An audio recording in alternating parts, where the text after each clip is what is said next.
sleeping in the same bed, we just go about ourselves. Not really, like... Maybe you can go to the hideaway. I don't know, yeah, I was thinking that. Yeah, you might have to do that. But yeah, so. I didn't really want it, to be fair. Right, okay. So again, like, that's really great of you to tell me that now. I feel like you wasted Shay's time too. You're lucky Shay even picked you. It's the audacity for me. The two most irrelevant guys in the villa are the ones that are trying to kick up a storm and make it seem like they're God's gift to womankind. I don't get it. I really don't. The audacity for Ben and Romel to think they're it. I'm not buying that. And I hope with the public vote, they are in the bottom and they realize that they were actually punching. There is nothing of substance to them. And then I am side-eyeing Emily. How is she a victim? This guy told her that she needed to explore connections with other people and she refused to do that because she hoped that he would eventually come back to her. For Helena to say there's unfinished business with Harry. Harry says he didn't even think about her when she was away. What is it? Anyway, hey there, thanks for stopping by. Welcome to my channel. It's your girl Valerie. If you're new here, don't forget to subscribe, click the like button, turn on the notification bell for when I upload new videos, and definitely leave a comment. In this episode, I'll be reviewing Love Island UK, season 12, episode 17. So you have the islanders getting ready for the night. Obviously, there's the anxiety, the anticipation, because the sleepover crew are coming back. Megan is excited. She can't wait to see Dijon. She really missed him. And Alima is on pins and needles because obviously there was the videotape that she saw and it really didn't serve, Romel very well. So she's worried about what actually happened and she wants to know. The islanders then, well, you have the guys getting ready and you have Connor knows that when Emily comes, he will need to have a conversation with her. So he's on pins and needles about that as well. The islanders get ready for the night. They pick up their drinks. They go and sit down. The girls are sort of chatting. They are, you have Meg who's buzzing. She can't wait to see Dijon. On his part, Harry actually missed Dijon as well. That's a given. And Alima is still saying she really wants to know exactly what happened because of the fact that she saw the clip and she wants to know what he meant by, he has not been occupied. So Connor is telling the guys that, Emily's coming back and he will have to have a conversation with her and tell her where things stand between him and Meg. And it's like, oh, that's going to be something else. Anyway, the sleepover crew come back. Everybody gets to meet Jojo and that goes well. You then have the guys go to the mini fire pit while the girls go to the fire pit. And, well, Helena's bragging about, Jojo's a very great guy. She calls him G. They have a lot of things in common and this is why she wanted to bring him back. We all know she brought him back because she wanted to make Harry jealous. That's the honest truth, but she won't own up to that. And then you have the guys chatting at the fire pit. They're talking about the girls and how it went and sort of Dijon and Harry are speaking in code about how was it, how was the field, how was blah blah. And it's like Dijon knew he would get in trouble, especially after that big projector about the date with Malaysia. So he was on his P's and Q's. Sadly for Romel, he didn't stop to think of who he was dealing with. You then have the girls busy parroting. Oh, you have to be proud of Dijon. He was very well behaved. He didn't share a bed with her. And it's like, what about him feeding her grapes? What about him having conversations with her and sort of getting along with some of the stuff that they were flirty about? Why is it only Romel? They threw Romel under the bus and backed over him several times.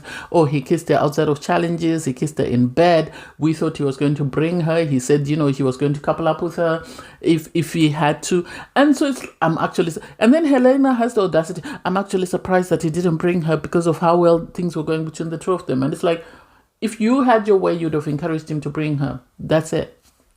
Anyway, you have Alima. Alima's fuming. So Alima then sort of stands up and walks off. And I love that Tony followed her. Tony followed her to console her while the guys were still at the fire pit just laughing and joking. And I think this is what upset her even more because she was saying the boys are laughing at my expense and she didn't have any idea of what they were actually saying. You then have Romel and Alima go for a chat. And because Alima was already on 10, I think he should have waited or he should have sent someone like Dijon to speak to her first and then gone in. Sadly, he went in and she came in hot. She wouldn't listen to him. She told him immediately that we've broken up. That's the end of us, because you can't be saying one thing to me and then the moment you get to go away and spend time with somebody else, you're saying the complete opposite of what you've been saying to me, which is the truth though, which is the truth if we're being for real. So she then stormed off. He was upset because he tried to say something and she wouldn't give him the time of day. She's still heated. He should have just sat there and just said, I'm sorry. I'm sorry, until she was ready to hear him. At the moment, she just wanted to vent every single thing she felt. And so for him to say, I regret not bringing poppies, like, do you want a brownie point for that?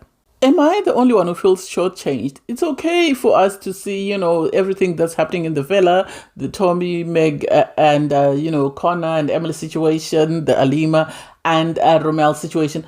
But I would have loved to see a reunion of the two menaces of, Dijon and Harry. They were hidden in the background, and I would have loved to hear their conversation outside of the group. Anyway, so you now have Romel. He's talking to Connor. He's venting about his frustrations, the fact that Alima wouldn't give him the space to speak his mind and explain himself. So you have Shakira there, and Shakira, well, she's sort of saying, how do you expect her to feel when she heard that, you were thinking of recoupling with somebody else? And so for him to try and explain to Shakira, and then Alima came and pulled Shakira right in the middle of conversation, was amazing. It seems like on Love Island, if someone says, can I have a chat? You have to go. You can't say, no, I'm in the middle of whatever. You have to go. So she just came and says, Shakira, can I have a chat? And she pulled Shakira's hand and off they went. And Shakira is on board. Shakira is going to ride for the person that she thinks is in the right. And personally, in the situation, sadly for him, Romel is in the wrong. And I think instead of explaining himself, he should be apologizing. That's all he should be saying. I'm sorry. And then waited for things to sort of cool down and then explained himself, because you can't explain yourself when someone doesn't have the bandwidth to listen to you. That's the problem he has. At the moment, Alima doesn't have the bandwidth to listen to him, let alone to entertain anything he has to say. You have Tommy pull Meg for a chat, and Dijon and Megan are sitting in their little paradise. Dijon is back home. He hasn't had to sort of own up or disclose anything that he did, which is a surprise to me. Anyway, Tommy's still on this. Oh, you offended me. You did this to me. And I personally don't get it. I don't get it. I would have more empathy if he had moved better in the villa, but because of the fact that he's always been saying things behind people's backs and is being very sly with some of his actions, I have no empathy for Tommy, irregardless of how Megan has behaved. Yes, Megan is not in the right, but she's also not in the wrong. She explored connections. They were not in a closed-off couple. It's not her fault that Tommy closed himself off and said this was it for him. You have Connor go for a chat with Emily. Emily, I think, expected to come back and have Connor gushing and sort of smiling from ear to ear because she's back. But he didn't seem like that. He is saying to her, we shared a case. This is where we are, but I'm still open to getting to know you. In Emily's ears, she heard, you're still my priority. That's the impression that I got. I don't think she fully comprehended that he was saying to her, we are over, but I'm still open to talking to you, to be cordial. The same thing he did to Tony is the same thing he did to her. And sadly for her, she's now in the situation whereby she can't understand how Tony felt, and Tony was calling her out for saying, read the room, because now she's in this position whereby this man is dumping her and she's not realizing that this man is dumping her. You have Megan and Dijon talking, and Megan is saying, oh, you did very well. You slept outside in your own bed. You're very respectful. And this is why you're not facing all the consequences of your actions like everybody else is doing, because they were disrespectful. You were very respectful. Yes, he was respectful in that sense, but what else? You have Emily pull Meg for a chat just to find out exactly what's going on. And so Emily is sort of asking, what's going on with the two of you? And Meg is saying, what did he tell you? And then eventually they called Connor because Emily was trying to make it seem like Connor had said he was still open to exploring connections with her when he said he was open to chats. It wasn't clear yes, I get it. It wasn't clear that he was saying we are ended, but we can still talk, but we're ended romantically.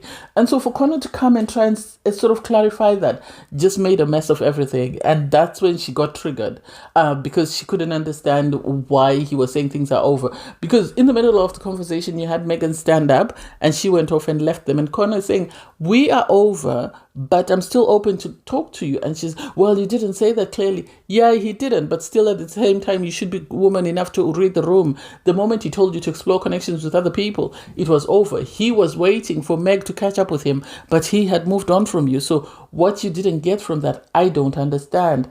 You then have Meg and Connor go to the hideaway. That was crazy. Well, they were looking for somewhere to sit. They couldn't find anywhere to sit, so they went in the hideaway. They had a chat. They agreed that both their old connections are over and they are ready to move on as a couple. They had a conversation about possibly sleeping in the hideaway. And it's like Connor now needs to pay a tariff for sleeping in the hideaway because of the number of times he's used it. He used the hideaway when he was in a couple with Tony and slept in there with Emily, and now he's doing the same thing. And so for Emily to go and start crying when she hears that they're going to the hideaway, oh, I've just come back and this is what he's doing. Love, you were told to read the room. You were told to read the room. She's complaining, oh, him, I don't care, but I thought Meg had allegiance to me. And it's like, I said this in a couple of reviews before, that she doesn't realize that the clique is not her friends. The clique is tolerating her because they need the numbers, but they are not her friends. They are friends, the three of them, but she's not a friend to them. So the audacity or the idea that she doesn't understand that doesn't make sense to me. It really doesn't make sense, because one would expect her to understand that these people like you just because you're a number for them and nothing else. Anyway, the islanders get ready for bed. You have Romel sitting down waiting to go outside. I think he was waiting to be told that you can't go outside. Maybe they were cleaning or something. And then Alima is being asked by Harry, how are you? And she went, oh, well, I didn't expect to sleep on my own, but this is a new reality for me. And it's like the digs. It's the digs. It's the digs. It's the digs. This is why this man is upset. He then stormed off immediately, Romel. And it's like, Romel, you are responsible for your actions. The moment you got there, you saw this girl, you liked her, you started kissing her, making out with her in bed. So what do you expect? Alima is justified in saying you can't be making out with someone up until a couple of hours and then you come back and you expect me to be jumping on you. That doesn't make sense. I'm surprised, Dijon got away with it, but he wasn't going to get away with it. Connor and Meg go to the hideaway. You earlier had Tom complaining that how is Meg going to the hideaway when she knows that her friend is upset? And it's like, what do you expect her to do? This is Love Island. They're not, in the real world where you say you need to give him time to cool down. If there's something there, let them ride, and then when it's time to crash, they'll crash and burn. Everybody goes to sleep. So in the morning, everyone wakes up except the couple in the hideaway, and they all come into the bedroom. And, Dijon is checking up on Alima. Alima is still upset, although she feels a bit better. You have Shakira saying she can't wait to see how Romel behaves and whether he's still stroppy. And it's like Romel doesn't have a leg to stand on, sadly, because at the end of the day, he's his own worst enemy. He did what he did, and he has to take ownership of that with his full chest instead of behaving like a little kid.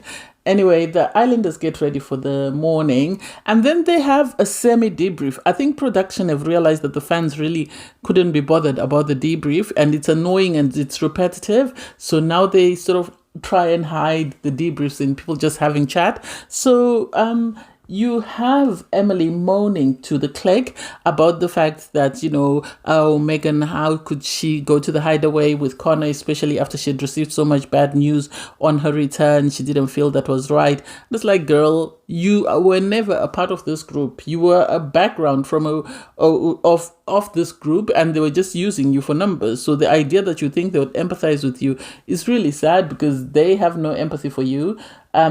You have Tony moaning to Dijon and Harry that, he is over the whole thing with Emily. And so the guy sort of asked, do you think she is over and done with? And he said, well, if you go to the hideaway with somebody else, that means it's over. And it is over. It is over. There's no other way of telling people that we're over than to go to the hideaway. Because how does she go to the hideaway, spend the night with someone, and then come back and want to couple up with you?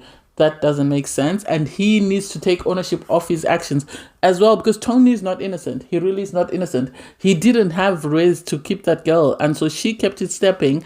And so that's his own fault. He thought by intimidating the guys, he could get away with it. For Dijon to say, oh, you're a nice guy. No, he's not. You haven't seen some of the stuff that he said behind your back. I wonder when you find out all the things he's been saying and repeating everything you've been telling him, whether you'll feel the same way. You have Shakira, Yasmin, and Alima chatting. And so Alima says she's in a better headspace. She's asked, is there any chance that you could make up? And she said, no, we're completely over. We can be cordial, but we're done. That's it. That's the end. I'm ready to keep it stepping, and he can keep it stepping. Romel is telling the guys that, he's realized that his way of exploring a connection is what he was doing with Poppy. All he did with Poppy was swap saliva. That's it. And touch each other's bits. Nothing else. I don't think he got to know that girl. We didn't hear any conversation that would sort of highlight that he was getting to know her.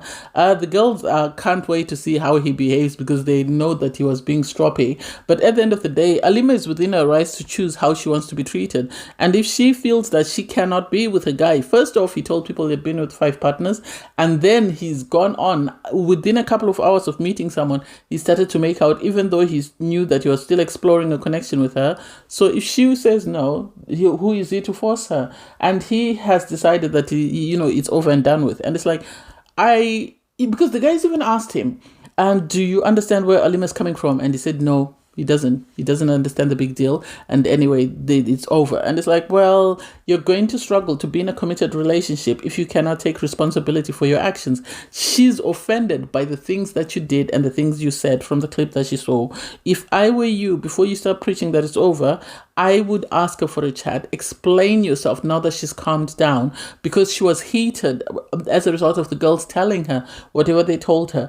If I were you, out of pull the girls, what did you tell her? Once they told you what they said, then you would be able to know exactly how to address that with her. But you didn't. You just wanted to speak to her and thought you could charm your way. But sadly, it's too late. You have Ben having a conversation with Jojo, and he's saying that, with Emily, there's nothing really there. You initially gets a spark with someone and there was no spark. No, I don't think that's the case.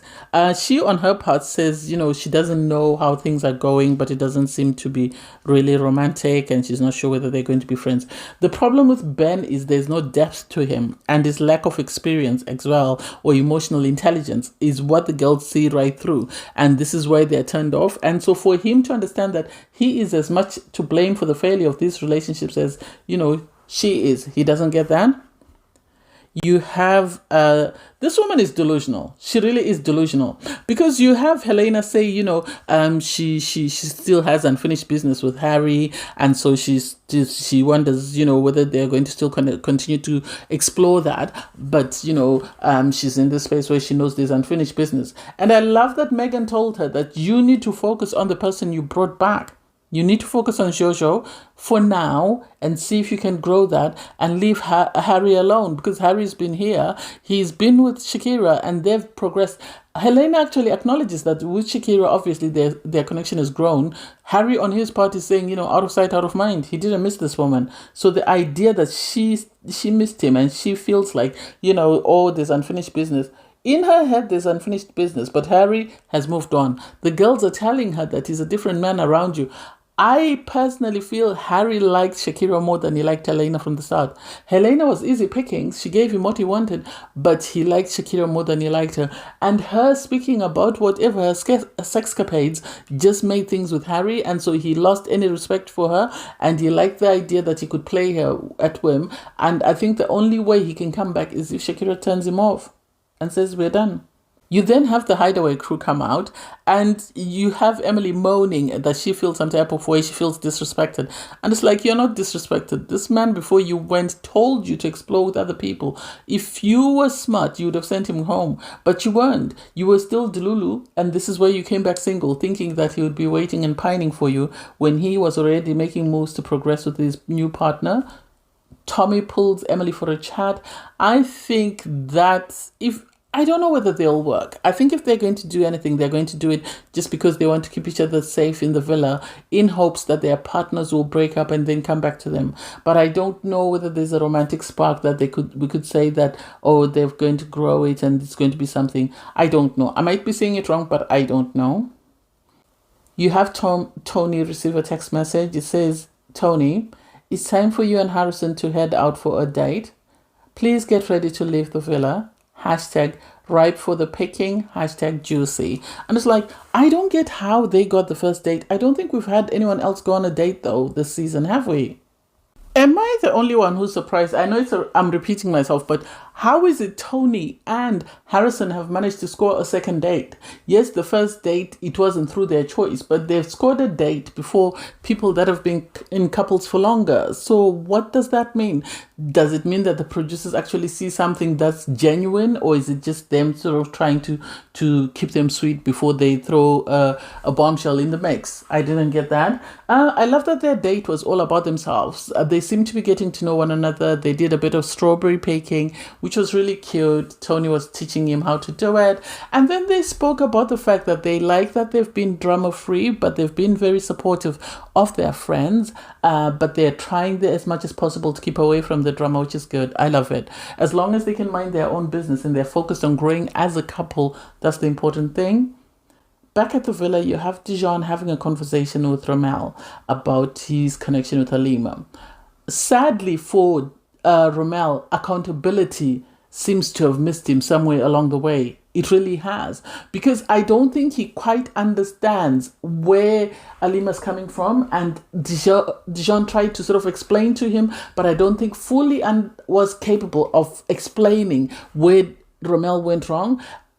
Yes, he was right to explore a connection, but he was wrong to kiss the girl outside of a couple, knowing that he had just been telling people that he wanted to girlfriend somebody else. He was wrong to share a bed. Yes, he can share a bed, but be respectful. But to share a bed and be making out in bed and promising someone that you're going to pick them, he was wrong for that. And the fact that he can't see that, I don't get it. Because even Dijon was saying you need to put your pride aside and you need to actually look at this and come up with a way of resolving your issues, even if you're just going to be civil, but try and have a conversation with her and reach an understanding, which he's not able to. He's not able to. I think it will take time and it will take somebody else coming and having a conversation with him for him to understand. Sadly, that might be on his flight back from Spain, but hey.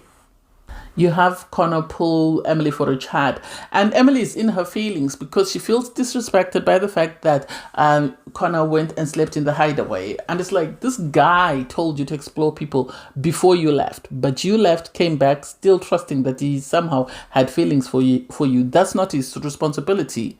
For you to be upset that he went to the hideaway with Meg, you went to the hideaway with him while Tony was there and she was single. So the audacity for you to suddenly feel aggrieved and clutching your pearls, nobody has empathy for that. You have Romel talking to the guys. I don't get how any one of them can't get through to him and explain to him that he's in the wrong. He doesn't understand that he's in the wrong, and no one can seem to tell him that he's in the wrong. Alima pulls him for a chat. He goes for the chat. That was a wasted event. That really was a wasted event. Because she gave him the floor to speak. And all he could do was try and justify what he did. I don't get why he didn't start with an, I am sorry I hurt your feelings. That was never my intention. I know you feel disrespected. I know you feel I betrayed you and I'm sorry for what I did. But instead he tried to justify, that's how I explore connections. I tried to, Poppy, we had very good chats and I was just trying to explore a connection with her. And so, yes, I shared a bed with her, but I was just trying to explore. And Alima said, you betrayed her and me because you made false promises to her. And to me, you kissed her knowing it would hurt me, knowing I wouldn't give you a second chance. So the idea that you carried on with that, knowing that the forgiveness doesn't exist in my vocabulary, doesn't make sense. And still he couldn't apologize. I love that she said you should have stood on business. If you felt you liked how you were exploring a connection with her, you should have stood up on business and brought her back to the villa. I have a feeling he wanted to bring her back to the villa, but production said no, because Alima is the only black girl in the villa. So if he had brought her back, Alima would have had to go, which meant that there was no other black girl in the villa, so they would need to bring in a black girl to cover Alima. And I think this is why he didn't bring her. I think had he had his way, he would have brought her back. Because of the number of times he keeps saying, I should have brought her back, I should have brought her back. I think he and production had a back or a conversation about him not bringing her, and he is agreed that they didn't allow him, or he didn't resist and just ask for her to come back with him. You have Dijon and Meg busy gossiping about other people. They're talking about Ben and Yasmin. They're saying Ben is about to break up with Yasmin. Ben wants to break up with anyone who's more intelligent than him. I'm sorry. Yasmin is way too more articulate than he is. Yasmin is more intelligent than he is. He hasn't come across as someone who's that intelligent anyway. You then have Tony and Harrison come back. Everyone is ecstatic to see them. They're excited to be back. And they really enjoyed their date. So there is a debriefing with Tony saying she really likes him.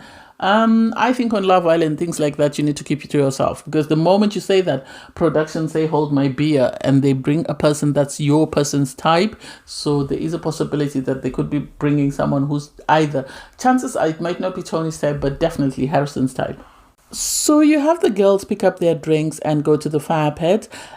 You have Yasmin somehow replace Meg or Megan, I don't know which name she's going by. And Emily is there. She's the aggrieved. She feels like, a weight has been lifted off her shoulders because this was such a thing. And, she's ready to move on from Connor. She expected better. He didn't give her what she wanted. Blah, blah, blah, blah. We've heard this before and we're going to continue to hear it until we say enough, Emily. She is not a victim. She did the same thing to Tony when she coupled up with this man. When will they learn that Connor's just as messy as the rest of the guys in the villa? It's just he does his stuff quietly, whereas people like Dijon and Harris and Harry are more vocal. So this is why people are quick to sort of pick up on it. You have Meg tell Yasmin that Ben has been saying stuff behind her back. And it's like, I thought Dijon said he trusted Meg not to say anything. Why is she saying bits and pieces? If she was going to open her mouth and repeat that Ben has been saying stuff behind Yasmin's back, then she should have told Yasmin that Ben is planning on breaking up with her. That way Yasmin could have broken things first before he broke things off with her. I didn't get that. I didn't quite understand why she felt the need to do that if she wasn't going to say give the whole information that she had heard. Anyway, Yasmin was good. She said, there's no strong feelings there. So whatever happens. It's just a physical attraction and that's it. And so she's good as long as, everything is kept cordial. You have Meg have a chat with Tommy. They agree that they're over and they agree to share a bed, but they need to have a pillow in between them. Meg is sort of saying, I'm sorry I didn't get to tell you about the hideaway before we went to the hideaway. And it's like, what would it have changed? Things were over and done between the two of you. The two of you are ready to move on with somebody else. So I don't get the big deal of you needing or feeling the need to justify what you did. You did that with your full chest. And so it is what it is. You have Ben pull Yasmin for a chat and he's sort of saying to her, I don't feel like there's anything there. I feel like Ben liked Yasmin. This is what I'm going to say. Ben liked Yasmin, but he didn't like the fact that Yasmin came in the way she came into the villa and everything that happened prior to him coupling up with her. And so maybe the boys were mocking him about that. And this is why he's decided to break things off. I love that Yasmin was very civilized about it. She didn't comment. She didn't say anything. She allowed him to speak his mind, said it is what it is, and was happy to keep it stepping. So they hugged and they separated on a good note. And we all thought, oh wow, that's amazing, they're doing very well. But that wasn't the end of it because it has to be Love Island. So Yasmin is busy having a conversation with Tony and she's telling Tony what's just happened and what Ben was saying. And everybody knows that Ben is too immature for the show. It's just his body. He just looks older than what he actually is. His mindset is that of a 13-year-old boy who's dating his first girlfriend. He lacks emotional intelligence. He lacks emotional maturity, for lack of a better word. So the idea that he's been coupling up with these girls and if they don't behave the way he wants them to behave, he then starts saying some of the nastiest things. I don't get it. Anyway, Tony and Yasmin walk off because, they know it's not a big deal. A bombshell will be coming. Yasmin is too popular for her not to couple up with someone. Someone is going to come in and see her worth and value her. And Ben will have to watch her from home as far as I'm concerned, because I don't think Ben deserves to stay in the villa. He hasn't brought anything to the table, so he can pack his bags and go home. His holiday's over. You then have Shakira sitting at the fire pit. She's sitting with Harrison and Alima. They're just chatting and sort of catching up. And Ben comes and pulls her for a chat. And it's like, what does he think he's doing? Is he looking for brownie points from Shakira to say, oh, I've broken up with Yasmin. I'm ready for you to come back home. Shakira has moved on. Even if things don't work out with Harry, Shakira will find someone who is more mature or will wait for a bombshell to come in, and she will couple up with them than to put up with immature Ben. She says he doesn't mentally stimulate her. So the idea that he thinks he's suddenly going to get her on board, I didn't get it. And Shakira is going to always stick up for what's right. I love that she called him out and told him that it's unacceptable for you to treat her like that when you knew that emotionally there was nothing there. I personally feel like it comes across as though he coupled up with Yasmin on the assumption that, Shakira would become jealous and would come back running to him, and it seems Shakira wasn't even bothered. She didn't even entertain the idea. She actually asked him that, you're saying one thing to the guys, but in bed you're totally behaving a totally different way with Yasmin. So why would you do that to her? Why would you use her for that reason? Which tells me that they were busy making out in bed with Yasmin, and everybody could hear them. And then when people ask him, what are you doing in bed? Then he would make it seem like Yasmin is the one who's causing him to behave the way he was behaving in bed. Or that's the impression that I get. Shakira then immediately went and told Yasmin that this is what Ben is saying. So Yasmin wasn't having it. So she pulled him for a chat and tried to have a civilized conversation with him. Sadly, he lacks the emotional intelligence needed to have a civilized conversation. We saw this during the game when he was told that he's not intellectually there when it comes to Shakira. And so he started throwing a fit. And this is exactly what he did. Nobody wanted you. If I hadn't coupled up with you, well, if you hadn't coupled up with her, you would have gone home. And who else did you want her to pick? Because everybody else was in a couple. Did you want her to pick the rock right next to you? For him to sort of be mocking her and saying all the nasty things he said, I didn't like that. And I'm surprised the boys didn't call him out for that, because somebody needs to call him out, because it's unacceptable for him to disrespect her like that. He used her on TV. Oh, well, Yasmin has given them enough stuff for the next 3 months or whatever. Buddy, what have you provided? What entertainment have you provided? I love that Harry and Lima were busy cheering on, because they were happy for this, that Yasmin is actually giving him a piece of her mind, because Yasmin was prepared to move on and she was prepared to just be cordial and just keep it stepping. The audacity for him to then disrespect her is why she felt the need to call him out, and I'm happy she called him out. I can't wait to see the continuation. Anyway, thanks guys for watching. Please don't forget to like, share, comment and subscribe, and click the link in my video to watch my review from episode 16. Bye guys.